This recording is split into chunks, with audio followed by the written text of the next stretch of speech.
नमस्कार दोस्तों, मेरा नाम है विमल सिंह। बालाजी स्टडी अड्डा में आपका स्वागत है। सीटेट 2021 में आपका जो जनवरी माह में पेपर है, उसके लिए जैसे कि हम आपको प्रैक्टिस सेट जो है वो करा रहे हैं। तो इससे पहले हमने जस्ट 15 प्रश्न बाल विकास के देखे थे, जो कि आपको साइड में आई बटन में पिछला वाला वीडियो आपको मिल जाएगा। आज हम देखेंगे उसकी के आगे के 15 प्रश्न, तो 16 से लेकर 30 तक आपके प्रश्न हम देखेंगे। तो चलिए शुरू करते हैं प्रश्न नंबर 16 से। हिंदी और इंग्लिश दोनों ही जो है वो मीडियम में है, जिसमें आप कंफर्टेबल हैं उसको आप पढ़कर आंसर दे सकते हैं। प्रश्न आपका है कि बच्चे जो हैं उनकी गलतियां। पहला ऑप्शन कह रहा है कि प्रदर्शित करती हैं कि बच्चे कितने लापरवाह हैं, या फिर बार बार अभ्यास करने के लिए कहकर तुरंत सुधार देना चाहिए। तीसरा आपका ऑप्शन है कि अधिगम का जो है एक भाग है और उनके विचारों में एक अंतर्दृष्टि देती है। और चौथा कह रहा है कि शिक्षण अधिगम प्रक्रिया में महत्वहीन है। तो जो बच्चों की गलतियां होती हैं, कभी भी आप ये नहीं कहेंगे कि उसका कोई महत्व ही नहीं है, यानी कि वो महत्वहीन है। ये तो आप ऐसे ही ऑप्शन काट दीजिए, क्योंकि आप जो गलतियां होती हैं उनसे चीजें सीखते हैं। तो चौथा ऑप्शन कट गया। प्रदर्शित करते हैं कि बच्चे कितने लापरवाह हैं, तो ऐसा बिल्कुल नहीं है। गलतियां एक स्वाभाविक सी चीज है, तो आप बच्चों को इससे लापरवाह जो है वो नहीं ठहरा सकते। पहला ऑप्शन भी कट जाएगा।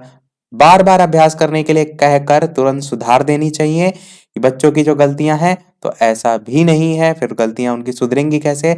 तीसरा एक ऑप्शन बचा, बिल्कुल सही होगा कि ये एक अधिगम का भाग होता है। जैसे कोई भी चीज आप सीख रहे हैं, तो गलतियां क्या होती हैं? स्वाभाविक होती है, उसमें आप करते हैं, उन्हीं से तो आप चीजें सीख रहे हैं। और उनके विचारों में एक अंतर्दृष्टि जो है वो देती हैं। तो आपका ऑप्शन तीसरा जो है वो बिल्कुल सही हो जाएगा।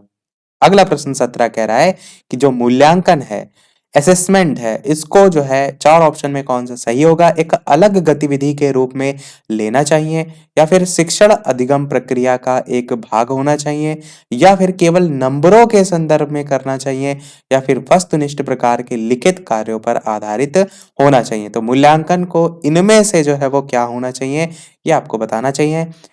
तो ऑप्शन पहला अगर कहें आप कि एक अलग गतिविधि के रूप में हो, तो बिल्कुल नहीं है, क्योंकि एक अलग गतिविधि के ना तौर पर आप इसे साथ में ही लेते चलें, जिससे कि बच्चा जो है उसको आप जो भी अध्यापन कार्य कर रहे हैं उसके साथ ही साथ जो है वो मूल्यांकन करते हैं, तो वो ज्यादा सही होता है। तो पहला ऑप्शन आप इसे काट दीजिए। शिक्षण अधिगम प्रक्रिया का एक भाग होना चाहिए, बिल्कुल होना चाहिए। तो दूसरा तो बिल्कुल सही है। केवल नंबरों के संदर्भ में यहाँ पर केवल लगा है, मैंने पहले ही बताया कि इस टाइप के वर्ड आप देख रहे हैं, तो ऑप्शन को काट सकते हैं यदि वो उसके संदर्भ में नहीं है। पर पूरा आप पढ़ भी अवश्य लीजिएगा। यहाँ पर रेयर केस ऐसा भी हो सकता है कि केवल लगा हो और वो भी ऑप्शन सही हो। पर यहाँ पर लिखा है ना, एक लिमिट तय कर रहा है, क्या केवल नंबरों के संदर्भ में ही मूल्यांकन करना चाहिए कि इतने से उतने नंबर पाया? तो ऐसा नहीं है, इसीलिए ग्रेडिंग सिस्टम लाया गया है। चौथा आपका है वस्तुनिष्ठ प्रकार के लिखित कार्यों पर आधारित होना चाहिए, तो ऐसा भी नहीं है। दूसरा ही आपका बिल्कुल जो है वो सही होगा कि मूल्यांकन जो है उसको शिक्षण अधिगम प्रक्रिया का एक भाग जो है वो होना चाहिए। 18 प्रश्न देखते हैं कि संरचनात्मक दृष्टिकोण के अनुसार जो अधिगम है वो इनमें से क्या है? एक सक्रिय और सामाजिक प्रक्रिया है, एक निष्क्रिय और व्यक्तिपरक प्रक्रिया है, जानकारी के अर्जन की प्रक्रिया है, या फिर अनुभव के परिणाम के रूप में व्यवहार में एक परिवर्तन होने की प्रक्रिया है। तो इस प्रकार से चार ऑप्शन है। बताना है आपको कि संरचनात्मक दृष्टिकोण के अनुसार जो अधिगम है वो इनमें से क्या है। बात करते हैं चलिए फिर आंसर की ऑप्शन 1 2 3 4 में से। तो पहला ही आपका ऑप्शन बिल्कुल सही होगा कि संरचनात्मक दृष्टिकोण के अनुसार जो अधिगम होता है वो एक सक्रिय और सामाजिक प्रक्रिया होती है। समाज में ही रहकर आप चीजों को सीखते हैं, सक्रिय रूप से ही सीखते हैं। तो आपका पहले option active and social in its character बिल्कुल सही हो जाएगा। 19 प्रश्न देखते हैं कि नीचे लिखी हुई जो स्थिति है किस सिद्धांत को जो है वो दर्शाती है। तो आपका जो लिखा हुआ है उसको हम पहले पढ़ते हैं कि जो विद्यार्थी अच्छा प्रदर्शन नहीं कर पाते हैं, वे महसूस करते हैं कि वे पर्याप्त रूप से अच्छे नहीं हैं और हतोत्साहित जो है वो महसूस करते हैं। तब उनमें बिना प्रयास के कार्य को आसानी से छोड़ देने की संभावना है। तो ये आपका पूछा गया है कि संज्ञान और संवेग अलग नहीं है, या फिर संज्ञान और संवेग संबंधित नहीं है, या फिर आनुवांशिकता और पर्यावरण अलग नहीं है, या फिर आनुवांशिकता और पर्यावरण संबंधित नहीं है। तो बताना आपका है कि किस सिद्धांत को जो है ये जो पंक्तियां लिखी हुई हैं ये दर्शाती हैं। तो ऑप्शन 1 2 3 4 में से कौन सा जो है वो सही होगा? आंसर की बात करते हैं तो बिल्कुल आपका पहला ही ऑप्शन जो है वो बिल्कुल सही हो जाएगा, यानी कि संज्ञान और संवेग अलग जो है वो नहीं होते हैं। इसी के बारे में इन पंक्तियों में बताया गया है। 20 प्रश्न देखते हैं कि एक शिक्षक बच्चों को प्रभावी रूप से समस्या का समाधान करने में सक्षम बनाने के लिए किस तरह से प्रोत्साहित कर सकती है? 4 ऑप्शन है। पाठ्यपुस्तक जो है उसके सभी प्रश्नों के व्यवस्थित तरीके जो हैं उनसे समाधान लिखकर, या फिर पाठ्यपुस्तक से ही एक ही प्रकार के जो प्रश्न हैं उनके उत्तर के अभ्यास जो है उसके लिए उन्हें पर्याप्त में अवसर जो है वो प्रदान करके, या फिर पाठ्य पुस्तक में दी गई जो सूचनाएं हैं उनके कंठस्थीकरण करने पर बल देकर, या फिर बच्चे जो हैं उनकी या उनको समस्या के बारे में सहजानुभूत अनुमान लगाने और बहुविकल्पों को देखने के लिए प्रोत्साहित करके। तो बताना है कि एक शिक्षक बच्चों को प्रभावी रूप से समस्या का समाधान करने में सक्षम बनाने के लिए किस तरीके से प्रोत्साहित कर सकती हैं। तो बात करते हैं ऑप्शन 1 2 3 4 में से कौन सा सही होगा। तो प्रोत्साहित करने का जो सबसे अच्छा तरीका होगा वो होगा चौथा वाला ऑप्शन, कि बच्चों को समस्या के बारे में सहजानुभूत अनुमान लगाने और साथ ही साथ बहुविकल्पों को देखने के लिए प्रोत्साहित करके। यहाँ पर कंठस्थीकरण लिखा है, इस वर्ड को देखकर आप इस ऑप्शन को काट सकते हैं। चीजों को इकट्ठा करना कभी भी नहीं सिखाया जाता है, उनसे सीखना जरूर आप जो है प्रेफर करेंगे। इसी प्रकार सभी प्रश्नों के व्यवस्थित तरीकों से समाधान ये भी कट जाएगा और इसी प्रकार दूसरा भी कट जाएगा, क्योंकि यहाँ पर लिखा है ना कि एक ही प्रकार के प्रश्नों के उत्तर। वैसे तो सही है पर्याप्त मात्रा में अवसर प्रदान करना, अवसर यहाँ पर पॉजिटिव वर्ड है, पर यहाँ पर एक ही प्रकार के लिखा है इसलिए दूसरा भी कट जाएगा, चौथा आपका सही होगा। अगला प्रश्न 21 देखते हैं कि वह विधियां जिनके प्रयोग में जो विद्यार्थी हैं उनकी स्वपहल और प्रयास जो है वो शामिल है, निम्न में से किसका उदाहरण जो है ये है?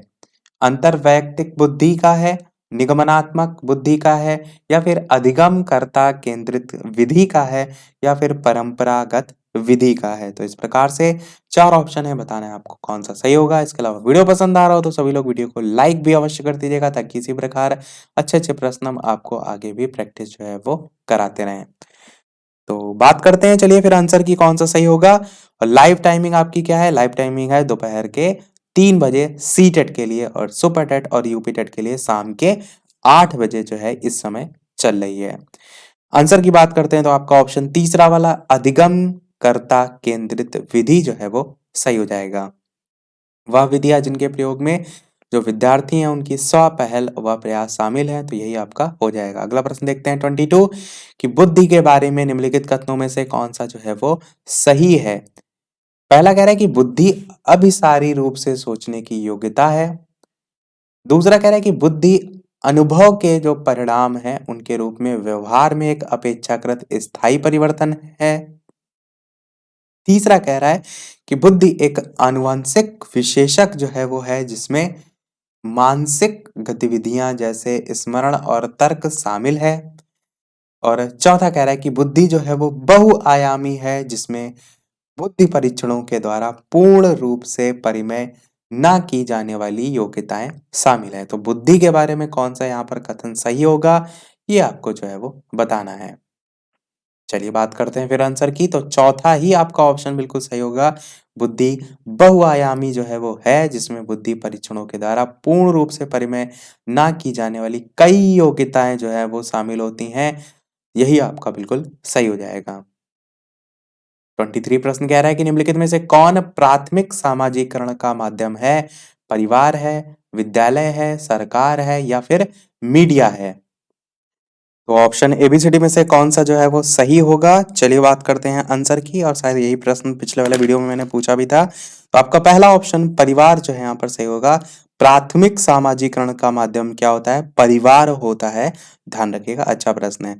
24 प्रश्न कह रहा है कि जीन पियाजे जो है उनके सिद्धांत का प्रमुख जो प्रस्ताव है वो है कि बच्चों की सोच वयस्कों से भिन्न होती है, या फिर बच्चों की सोच वयस्कों से बेहतर होती है, या फिर बच्चों की सोच मात्रात्मक रूप में वयस्कों से भिन्न होती है, या फिर बच्चों की सोच गुणात्मक रूप में वयस्कों से भिन्न होती है। तो जीन पियाजे के अनुसार पूछा गया है, इन्हीं के अनुसार आपको आंसर भी देना है।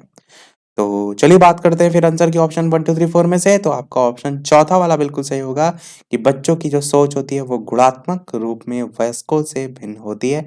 ये आपका सही हो जाएगा जीन पियाजे के अनुसार। अगला प्रश्न आपका कह रहा है कि जेंडर जो है वो है एक जैविक निर्धारक है, एक मनोवैज्ञानिक सत्ता है, एक सामाजिक संरचना है, या फिर एक आर्थिक अवधारणा है। तो 25 प्रश्न है आपका जेंडर के संदर्भ में। बताना है आपको ऑप्शन 1, 2, 3, 4 में से कौन सा जो है वो सही होगा। तो चलिए बात करते हैं फिर आंसर की। ऑप्शन 1, 2, 3, 4 में से आपका ऑप्शन तीसरा वाला बिल्कुल सही होगा कि ये एक सामाजिक संरचना होती है। यही आपका सही होगा, जेंडर जो है वो इंग्लिश का भी फॉर्म देख लीजिए, सोशल कंस्ट्रक्ट जो है वो इसे कहते हैं। 26 प्रश्न कह रहा है कि निम्नलिखित में से कौन विकास के जो व्यापक आयाम हैं उनकी सही पहचान करता है?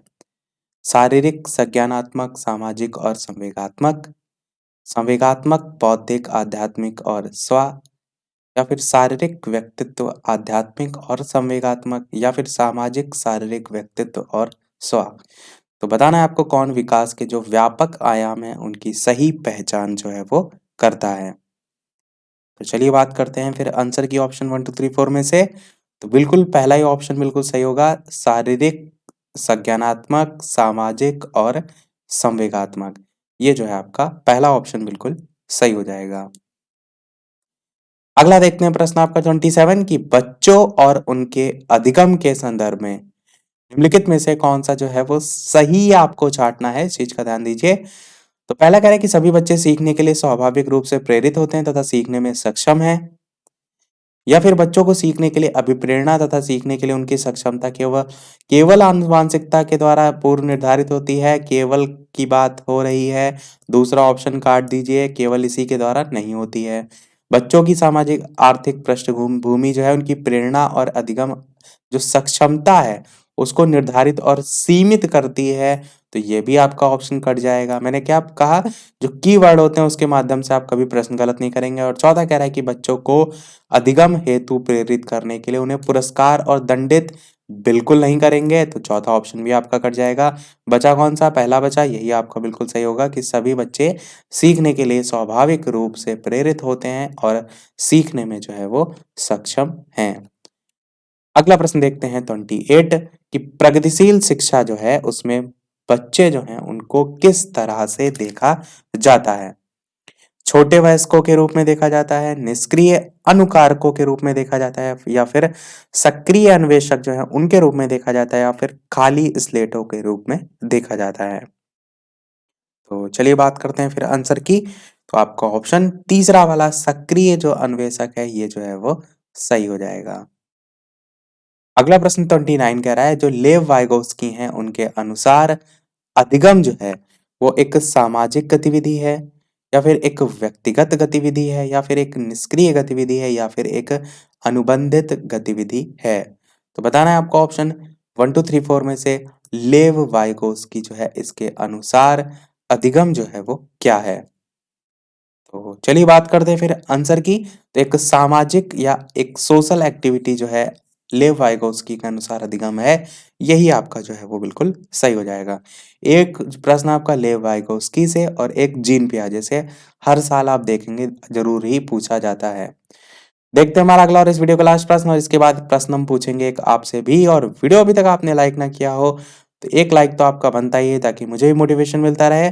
चैनल पर नए हो तो सब्सक्राइब करके भी अवश्य जुड़ जाइएगा, और टेलीग्राम चैनल से नहीं जुड़े हैं तो वीडियो के डिस्क्रिप्शन में आपको लिंक मिल जाएगी, सर्च करके भी बालाजी स्टडी अड्डा टेलीग्राम से जुड़ सकते हैं। प्रश्न आपका 30 क्या है कि निम्नलिखित में से कौन सा पूर्व क्रियात्मक अवस्था काल के बच्चे जो हैं उनको विशेषित करता है? चार ऑप्शन है, वर्तुल प्रतिक्रिया, इंग्लिश फॉर्म इसका पढ़िए तो ज्यादा आपको समझ में आएगा, सर्कुलर रिएक्शन, या फिर लक्ष्य निर्देशित व्यवहार यानी कि गोल डायरेक्टेड बिहेवियर, तीसरा है विलंबित अनुकरण यानी कि डिफर्ड इमिटेशन, और चौथा है विचारों की अनुत्क्रमणीयता यानी कि इररिवर्सिबिलिटी ऑफ थॉट। तो कौन सा जो है वो पूर्व क्रियात्मक अवस्था काल के बच्चों को विशेषित करता है? इस अवस्था जो है इसके बारे में जो है वो पूछा गया है। तो आंसर की बात करते हैं, विचारों की अनुत्क्रमणीयता आपका जो है वो बिल्कुल सही हो जाएगा। यानी कि विचारों को ना पलट पाने की जो क्षमता होती है, उसी के संदर्भ में यहाँ पर लिखा हुआ है। तो सभी प्रश्न हमारे समाप्त हुए। अब एक प्रश्न हम आपसे भी पूछ सकते हैं, जैसा कि सभी वीडियो में हम आपसे एक नए प्रश्न पूछते हैं। तो इस वीडियो का आपके लिए प्रश्न है, प्रश्न नंबर 31 की एक बीकर के 3/7 भाग में पानी है। बीकर को ऊपर तक भरने या ऊपर तक पानी से भरने के लिए 16 लीटर पानी की आवश्यकता है। तो बीकर की धारिता क्या होगी? ये आपसे पूछा गया है। 40 लीटर, 50 लीटर, 100 लीटर या 28 लीटर। ये है इस वीडियो का आपके लिए प्रश्न, जिसका आंसर आपको वीडियो के मेन कमेंट में टाइप करके बताना है। इसको सॉल्व कीजिए और बताइए, देखते हैं कितने लोग सही इसका आंसर जो है वो देते हैं। तो आज के वीडियो में इतना ही। टोटल आपके 15 प्रश्न में से कितने सही रहे, अपना स्कोर भी अवश्य बताइएगा और जो यहाँ पर प्रश्न पूछा गया उसका आंसर भी अवश्य बताइएगा। तो आज के वीडियो में इतना ही। वीडियो पसंद आया हो तो लाइक अवश्य कीजिएगा, चैनल पर नए हो तो सब्सक्राइब जरूर कीजिएगा और लाइव टाइमिंग है दोपहर के 3 बजे, तो लाइव आकर भी वीडियो आप देख सकते हैं। तो मिलते हैं फिर अगले वीडियो में नए टॉपिक के साथ। तब तक के लिए नमस्कार। Thank you for watching.